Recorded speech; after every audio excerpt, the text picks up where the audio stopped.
Kenapa batuk berdarah bahaya dan harus diwaspadai?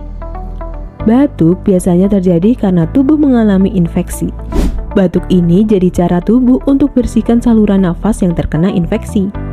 Biasanya batuk nggak terlalu membahayakan, tapi jika disertai dengan gejala seperti batuk bercampur dengan bercak darah, bisa jadi tanda serius.